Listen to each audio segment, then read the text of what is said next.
Hello friends, Radhe Radhe. आपके अपने channel पढ़ाई चर्चा में बहुत बहुत स्वागत है। तो चलिए, आज हम ऐसा टॉपिक लेके आए हैं जो 9th से लेके 12th तक के बच्चों के लिए यूज़फुल है। तो आप लोग लास्ट तक बने रहिएगा। चलिए हम अपने टॉपिक की तरफ बढ़ते हैं। बहुत इम्पॉर्टेंट ये क्लास होने वाली है, तो आप लोग ध्यान में रखिएगा इसको। देखिए, तरंग क्या होता है, यानी तरंग से आप समझ ही पा रहे होंगे। तरंग गति क्या होती है, यानी जो एकदम साम्य अवस्था में होती है, मतलब वो चीज़ों को जैसे किसी माध्यम से, किसी के द्वारा, यानी किसी के माध्यम से। पहले इसको समझने की कोशिश करिएगा। बहुत सिंपल डिफिनेशन है, बट इसके साथ साथ में देखिए डायग्राम भी है, तो आप बहुत बेहतर तरीके से समझ पा रहे होंगे, समझ पाएंगे। हालांकि मैं इसको समझाऊंगी भी। किसी माध्यम में उत्पन्न विक्षोभ, देखिए जहाँ पे इम्पोर्टेंस लिखा है मैंने हाईलाइट भी कर दिया है ताकि आप लोग समझ पाओ, को तरंग या लहर कहते हैं। जब किसी सतह में, किसी पानी में, लहरों में अगर आप शांत जल में पत्थर डालते हैं या फिर फेंकते हैं तो उसमें तरंग होती है, यानी लहरें उठती हैं, तो उसे हम क्या बोलते हैं, तरंग या लहर कहते हैं। ठीक, सेम देखिए जैसे जैसे डायग्राम बना है, आप इमेजिन करो एक पानी में या जल में आप पत्थर डालोगे तो सेम क्रिया ऐसी ही किए करेगी। मतलब साम्य जो रहता है, जो चीज़ में समगम रहता है, उसमें अगर छेड़खानी करोगे तो वो तरंग ले लेंगी। क्या कर लेगी, तरंग लेगी। जिसे हम तरंग या लहर कहते हैं। किसी के माध्यम, यानी कोई पत्थर डालेंगे तो उसमें उत्पन्न विक्षोभ, यानी जो क्रियाएं उत्पन्न होगी उसे हम विक्षोभ भी कहते हैं। एक फिजिक्स की भाषा में विक्षोभ बोलते हैं, बट अपनी सरल भाषा में अगर हम इसे कहा जाए तो एक सिंपल से पत्थर लें, पानी में अगर उसको हम डालें, छेड़खानी किसी से करेंगे तो वो तरंग ले लेता है, यानी लहरें उठती हैं। तो उसे हम इस प्रक्रिया को क्या बोलते हैं, तरंग गति कहते हैं। क्या बोलते हैं, इस प्रक्रिया को हम तरंग गति कहते हैं। बहुत ईजी और सिंपल तरीके से है, आप बहुत अच्छे से डिफिनेशन लिख सकते हैं। फॉर एग्जाम्पल्स, उदाहरण आप ले लीजिए। शांत जल में पत्थर का टुकड़ा मारने पर विक्षोभ होता है। क्या होता है, तरंग ले ले, लहरें उठती हैं। क्या होती हैं, विक्षोभ, यानी लहरें उठती हैं। शांत जल में पत्थर का टुकड़ा मारने पर वो लहरें उठती हैं, विक्षोभ उत्पन्न होता है, तो उसे हम तरंग गति कहते हैं। ठीक, 9 से लेके 11 12 तक के बच्चों के लिए यूज़फुल है, तो आप लोग ध्यान में रखिएगा। चलिए हम अगले टॉपिक की तरफ बढ़ते हैं। दोलन कंपन। किस में चलते हैं, हम दोलन कंपन पे चलते हैं। ठीक, देखिए यहाँ पे जो हमने सारे इम्पोर्टेंट हाईलाइट करा दिए हैं, येलो कलर में है, तो सोचिए बहुत ही मतलब इम्पोर्टेंट्स है। ठीक, इम्पोर्टेंट्स है ये। तो देखिए, यदि कोई पिंड में अपनी साम्य अवस्था में दोनों इधर उधर गति करती है, क्या, अगर दोनों इधर उधर गति करती हैं तो इस पिंड की गति को दोलनी अथवा कंपन होती है। कोई पिंड में अपनी साम्य अवस्था का मतलब सम, एकदम शांत, मतलब अपने तन मन, मतलब अपने ही दुनिया में लगे रहो, रमे रहो, साम गम सम एकदम, तो इस पिंड को गति दोलनी कहते हैं। क्या, गति दोलनी। तो आप ऐसे भी डिफिनेशन लिख सकते हो बना के अपनी सरल भाषा में कि यदि कोई पिंड अपनी साम्य अवस्था में, शांत अवस्था में हो, शांत अवस्था में हो, दोनों और इधर उधर गति करे, यानी जो और ए और बी है वो दोनों इधर उधर मतलब गति करे, इस गति को हम कंपन गति कहते हैं। क्या कहते हैं, कंपन गति। जैसे ये ठोस पदार्थ है में अणुओं की गति करती है। ठीक, ध्यान में रखिएगा, इस वेरी इंपॉर्टेंट टॉपिक से। अब हम देखते हैं कि दोलन का पूरा करने में तरंग जितनी दूरी करती है, क्या करती है, जो दोलन में पूरा करने में तरंग जितनी दूरी तय करती है उसे हम तरंग दैर्घ्य कहते हैं। डायग्राम के द्वारा आप समझ पा रहे होंगे, तो मैंने डायग्राम भी विद साथ कर दिया ताकि आप लोगों को बहुत आसानी के साथ समझ में आए। देखिए, एक दोलन पूरा करने में, एक दोलन फॉर एग्जाम्पल ले लो, दोलन पूरा करने में तरंग जितनी दूरी तय करता है, तरंग जितनी दूरी तय करता है, हम उसे तरंग दैर्घ्य कहते हैं। क्या कहते हैं, तरंग दैर्घ्य कहते हैं। अब हम आयाम देख लेते हैं। दोलन करने वाली वस्तु, क्या दोलन करने वाली वस्तु अपने माध्य में एक जगह पे स्थित महत्तम विस्थापन को दोलन आयन कहते कहते हैं। महत्तम विस्थापन को यानी एक जगह से दूसरी जगह हिलने के लिए उसे माध्यम स्थित महत्तम विस्थापन कहलाते हैं। इस वेरी इंपॉर्टेंट है, ये सारे डिफिनेशन एग्जाम्स में आते हैं। 9 से लेके 12 तक के बच्चों के लिए बहुत हेल्पफुल है। अगर आपको ऐसे ही टॉपिक्स और चाहिए, क्लियर चाहिए, तो आप लोग कमेंट में ज़रूर करिएगा, बताइएगा हमें, हम आप लोगों को वैसे प्रोवाइड कराएंगे। तो हमारे वीडियो में लास्ट तक बने रहेंगे, तभी आपको समझ में आएगा। चलिए हम इसका फार्मूला देख लेते हैं, जो कि वेरी इंपॉर्टेंट टॉपिक है और फार्मूला अक्सर पूछा जाता है एग्जाम्स में आते हैं। तो आप लोग फार्मूला, कुछ चीज़ें ऐसी होती है को आपको याद करके रखना पड़ता है। क्या याद करके रखना पड़ता है? देखिए, तरंग चाल हम इसी से भी से प्रदर्शित करते हैं। आगे बढ़ने की चाल को हम तरंग चाल कहते हैं। क्या बोलते हैं? तरंग चाल बोलते हैं। अब इसको गामा से इसको हम प्रदर्शित करते हैं। इसकी ध्वनि की चाल कितनी होती है? 332 mm। ध्यान में रखिए, तरंग चाल की ध्वनि कितनी होती है? ध्वनि चाल कितनी होती है? 332। वेरी इंपॉर्टेंट है और ये दोनों इंपॉर्टेंट टॉपिक है, जरूर याद करके रखिएगा। अब हम देख लेते हैं, हम सारे इंपॉर्टेंट टॉपिक्स लेंगे। तरंगों का वर्गीकरण अक्सर पूछ लेता है कि यांत्रिक तरंगे, विद्युत चुंबकीय तरंगे कितने प्रकार की होती है? तरंगों का वर्गीकरण 2 प्रकार की होती हैं, यांत्रिक तरंगे और विद्युत तरंगे होती हैं। संचरण के लिए माध्यम की आवश्यकता होती है। संचरण के लिए माध्यम की आवश्यकता होती है। किसकी आवश्यकता की होती है? फॉर एग्जाम्पल, जल की तरंगे, ध्वनि की तरंगे। जल की तरंगे, जब जल पे कुछ चीज़ें डालोगे या फेंकोगे तो थोड़ा आवाज़ करती हैं साम्य अवस्था में। ध्वनि की तरंगे से हम यांत्रिक तरंगे कहते हैं। संचरण के लिए माध्यम यानी एक स्थान से दूसरे स्थान तक करने के लिए संचरण के माध्यम की आवश्यकता होती है, उसे हम यांत्रिक तरंगे कहते हैं। अब हम विद्युत चुम्बकीय तरंगे, पहली बात आप ध्यान रखो, तरंगों का वर्गीकरण। तरंगे का वर्गीकरण 2 प्रकार का होता है, यांत्रिक तरंगे, विद्युत चुम्बकीय तरंगे। अगर आप ऐसे डिफिनेशन बना के और सुंदर बेहतर तरीके से आप ऐसे अगर बना के लिख दोगे ना, तो देखने में भी सुंदर लगेगा और पढ़ने में भी, और अच्छा नंबर आपको पूरा नंबर मिल जाएगा।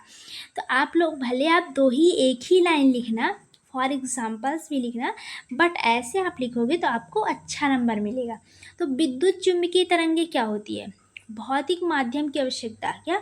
भौतिक माध्यम की आवश्यकता नहीं होती, निर्वात में भी गमन कर सकती। इसमें ये अपने चाल में धीरे धीरे ये गमन करती रहती हैं।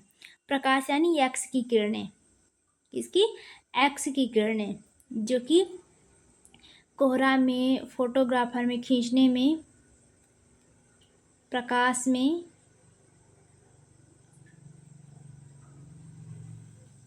अब चलिए देख लेते हैं, अनुप्रस्थ तरंग, अनुदैर्ध्य तरंग इज़ वेरी इंपॉर्टेंट है बच्चा, इसको ध्यान पे रखना, क्योंकि एग्जाम्स में पूछा जाता है। क्या होता है? एग्जाम्स में पूछा जाता है और हमने हाईलाइट भी कर दिया है, तो बिल्कुल ध्यान में रखिएगा।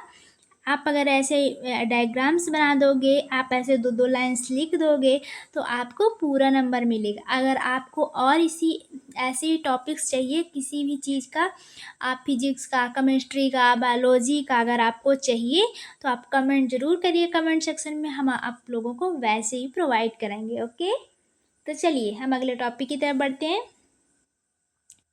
तो डन। देखिए, अनुप्रस्थ तरंग क्या होता है? अनुप्रस्थ तरंग, अनुदैर्ध्य तरंग ये क्या होती है? देखिए, पहले हम अनुप्रस्थ तरंग के बारे में देख लेते हैं। ये तरंग है, क्या है? मान लो ये फॉर एग्जाम्पल तरंग, इनकी ये चाल है और ये श्रृंग है, ठीक। मध्यम के कण तरंग की दिशा लंबवत कंपन करती है। क्या है? मध्यम की कण तरंग की दिशा, क्या बोले? तरंग यानी जिस दिशा की ओर ये जा रहा है, लंबवत कंपन करती है। उदाहरण जैसे जल की सतह पर तरंग प्रकाश, जैसे मान लो जल की सतह पर तरंग डायरेक्ट प्रकाश, तो ये यहाँ पे ये बोल रहा है कि अनुप्रस्थ तरंग में जिस माध्यम से कण तरंग की दिशा लंबवत कंपन करती है, उस सतह को हम अनुप्रस्थ तरंग कहते हैं। क्या बोलते हैं? अनुप्रस्थ तरंग। तो ये क्या होगा? जल की सतह। अगर आप ऐसे भी बना के लिखोगे तो बहुत अच्छा आपको नंबर मिलेगा, और डायग्राम के साथ लिखेंगे तो पूरा पूरा नंबर आपको मिलेगा। तो चलिए अनुदैर्ध्य तरंग के बारे में देखते हैं। इसमें पूछ रहा है कि अनुदैर्ध्य तरंग में कंपन समांतर कण तरंग की दिशा को ले जाते हैं। जो मध्यम के कण, जो अनुदैर्ध्य तरंग मध्यम के कण तरंग की दिशा के समांतर, इसमें तरंग की दिशा के समांतर कंपन करते हैं, उसे स्प्रिंग का कंपन, ध्वनि का तरंग। ठीक, अब हम देख लेते हैं विद्युत चुंबकीय तरंगे। इज वेरी इंपॉर्टेंट है, पूछा जाता है, तो आप अगर ऐसे लिखोगे तो बहुत अच्छा नंबर मिलेगा। चलिए विद्युत चुंबकीय तरंगे का मोस्ट देख लेते हैं। इन तरंगों के बारे में सर्वप्रथम खोज किसने किया था? हमारे मैक्सवेल ने बताया था। मैक्सवेल जी ने ये बताया था कि विद्युत चुंबकीय तरंगे की खोज किस तरह से की गई है। उन्होंने खोज करके ये साबित किया था कि कौन सी तरंगों में ध्वनि होती है, कौन सी तरंगें अनुदैर्ध्य होती हैं, कौन सी अनुप्रस्थ होती हैं, इनकी क्या क्रियाएं की जाती है। तो ये हमारे सब चीज़ों का पता कौन लगाया था? हमारे मैक्सवेल जी ने। चुंबकीय तरंगों के बारे में, सभी विद्युत चुंबकीय तरंगें अनुप्रस्थ होती हैं। क्या होती हैं? सभी विद्युत चुंबकीय तरंगे, समझ पा रहे हो आप लोग? सभी विद्युत चुंबकीय तरंगें अनुप्रस्थ होती है। विद्युत क्षेत्र तथा चुंबकीय क्षेत्र विद्युत क्षेत्रीय चुंबकीय क्षेत्रीय यानी लंबवत तलों में कंपन करती हैं। क्या करते हैं? कंपन करते हैं। और इसमें निर्वात के प्रकाश का वेग कितना होता है? 3 × 10⁸ के गमन करती हैं। ये अपनी चाल में चलती हैं। तरंग दैर्ध्य परिसर 10⁻⁻14 मीटर से 10⁻4 मीटर तक होती है। 10⁻4 मीटर तक होती है। ओके, बिल्कुल ध्यान में रखिए। अगर आपने इतना लिख दोगे ना ऐसे, बहुत अच्छा हो जाएगा। अगर आपको नोट्स चाहिए, नोट्स वगैरह भी चाहिए, तो भी कमेंट करिएगा, आपको ज़रूर मिलेंगे। अब हम विद्युत चुम्बकीय तरंगों के प्रकार देख लेते हैं। क्या देख लेते हैं? विद्युत चुम्बकीय तरंगों के प्रकार देख लेते हैं। ओके, ठीक है। गामा किरणें, गामा किरणें किससे प्रदर्शित करते हैं? ये सब चीज़ों का ध्यान रखिएगा क्योंकि पूछा जाता है। तो हमारे इसके खोजकर्ता हेनरी बैक्वेरेल हैं। ठीक,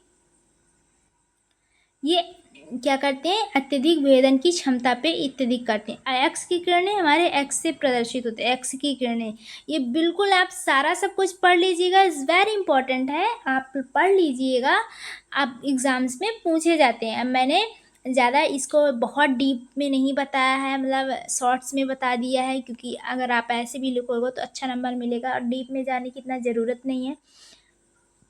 रोएंटजेन ने चिकित्सा के लिए बताया। एक्सरे क्या बताया है? एक्स किरणें क्या बताया है?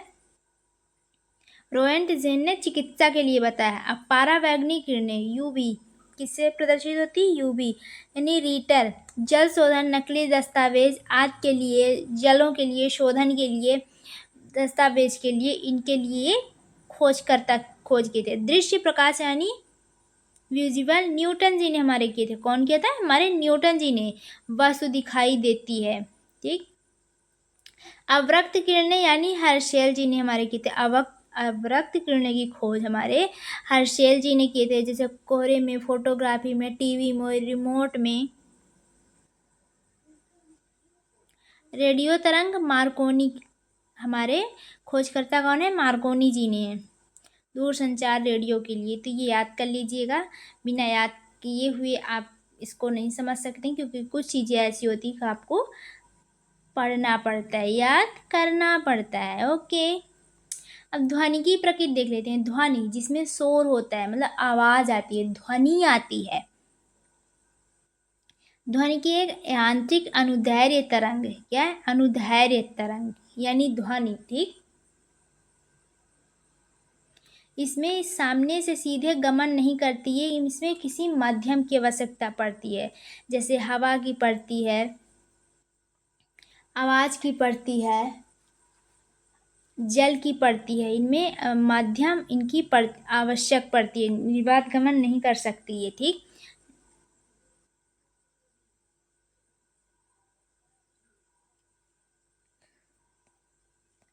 अब देखिए अपस्रव्य, श्रव्य और पराश्रव्य।